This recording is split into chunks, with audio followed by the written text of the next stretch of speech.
કરવાનું ભૂલી ગયો છે અને તેથી જ મારી આજ્ઞાથી હે દુષ્ટ બુદ્ધિવાળા તને વારંવાર દુઃખ પ્રાપ્ત થયું. ભગવાનનું વચન સાંભળી તે સાધુ વાણિયો તેની સ્તુતિ કરવા લાગ્યો કે હે પ્રભુ, આપની માયાથી મોહિત થયેલા બ્રહ્માદિ દેવો આપના ગુણ રૂપને જાણી શકતા નથી, તે એક આશ્ચર્ય છે. તો આપની માયા વડે ઘેરાયેલો હું પામર મૂઢ મનુષ્ય આપને કેવી રીતે ઓળખી શકું? હે ભગવાન, તમે પ્રસન્ન થાવ. હું મારી શક્તિ અને વૈભવને શોભે એ રીતે આપનું પૂજન કરીશ. વહાણમાં મારું જે રહેલું ધન છે તે સર્વ મને પાછું આપો. શરણાગત એવા આમો બનેનું રક્ષણ કરો. સાધુ વાણિયાનું ભક્તિ વચન સાંભળી ભગવાન તેના પર પ્રસન્ન થયા. તેને ઈચ્છિત વરદાન આપી ભગવાન ત્યાં જ અંતર ધ્યાન થઈ ગયા. વહાણ પાસે વાણિયાએ જોયું તો વહાણ અગાઉની માફક દ્રવ્યથી ભરેલું જોઈ એ પ્રસન્ન થઈ બોલ્યો, સત્યનારાયણ, ભગવાનની કૃપાથી મારો મનોરથ સફળ થયો છે. આમ ભગવાનની કૃપા પોતાની ઈચ્છા ફળી એટલે સ્વજનો અને વિધિપૂર્વક ત્યાં જ શ્રી સત્યનારાયણ ભગવાનની પૂજા વિધિસર કરી. સત્યદેવની કૃપાથી તે આનંદ પામ્યો અને તેનો શોક દૂર થયો. પછી પોતાના વહાણો તૈયાર કરી પોતાના નગર તરફ જવા તૈયાર થયો. પોતાનું નગર નજીક આવતા સાધુ વાણિયાએ પોતાના જમાઈને કહ્યું, જુઓ, મારું રત્નપુર શહેર દેખાય છે. પછી તેણે પોતાના એક દૂતને પોતાના આગમનના ખબર આપવા પોતાને ઘેર રવાના કર્યો. તે દૂતે નગરમાં જઈ સાધુ વાણિયાની પત્ની સતી લીલાવતી સમક્ષ હાથ જોડી નમસ્કાર કરી ખબર આપ્યા. સાધુ વાણિયો તેના જઈ અને બાંધુઓ સહિત પુષ્કળ દ્રવ્ય કમાઈને આવી તેઓ વહાણ સહિત નજીક આવી પહોંચે છે. દૂત તરફથી આવા સમાચાર સાંભળતા સતી સ્ત્રી લીલાવતી અત્યંત હર્ષ પામી. તે વખતે તે ભગવાન સત્યનારાયણનું પૂજન કરતી ઉતાવળે પૂજનનું કાર્ય આટોમી લીધું. તેણે પોતાની પુત્રી કલાવતીને કહ્યું કે હે દીકરી, હું તારા પિતા અને મારા જમાઈને મળવા જાઉં છું, તું પણ પૂજા કરી જલ્દી આવ. માતાનું આવું વચન સાંભળી કન્યા કલાવતીએ પણ વ્રત પૂરું કર્યું, પણ પ્રસાદ લેવાનું બાકી રહેવા દીધું. તે પણ પોતાના પિતા અને પતિને મળવા દોડી ગયા. પ્રસાદનો અનાદર થયો. આથી શ્રી સત્યનારાયણ ભગવાન ગુસ્સે થયા. કલાવતીના પતિને તથા તેના ધન સાથે વહાણને સમુદ્ર જળમાં અદૃશ્ય બનાવી દીધું. પછી જ્યારે કન્યા કલાવતી પોતાના પતિને ન જોયો એટલે મહાશોક કરી રડવા લાગી. રુદન કરતાં કરતાં ત્યાં જમીન પર ઢળી પડી અને આવી પરિસ્થિતિ ઉત્પન્ન થઈ.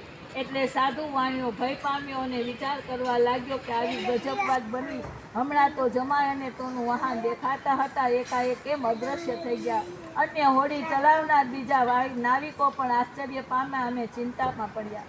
પછી પોતાની પુત્રી કલાવતીને સ્થિત જોઈ લીલાવતી પણ ખૂબ ગભરાઈ ગઈ અને અતિ દુઃખથી વિલાપ કરતા બોલી કે પોતાના પતિને કહેવા લાગી કે જરીક વારમાં તો જમાઈ અને વહાણ કેવી રીતે અદૃશ્ય થઈ ગયા. કોઈ જાણે ક્યાં દેવની અવગણના થઈ અને તેથી હોડી અદૃશ્ય થઈ.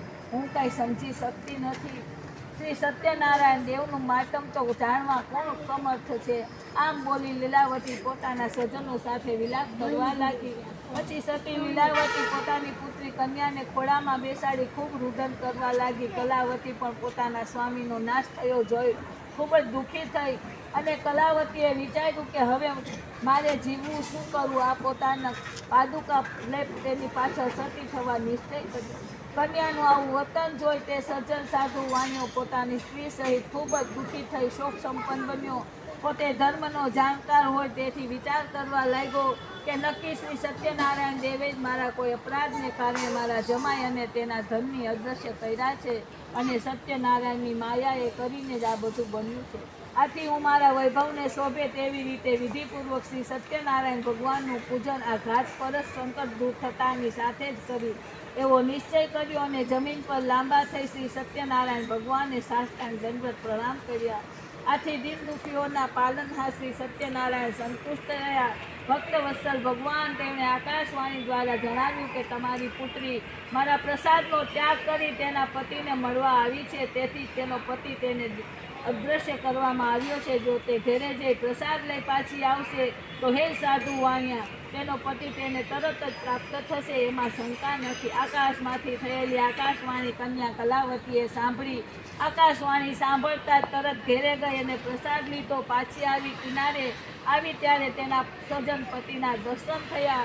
પછી કલાવતી કન્યા પોતાના પિતાને કહ્યું, હે પિતાજી, હવે ઘેરે ચાલો, શા માટે અહીંયા જ વિલંબ કરો છો? પોતાની કન્યાનું આવું વાક્ય સાંભળી સાધુ વાણિયાને સંતોષ થયો.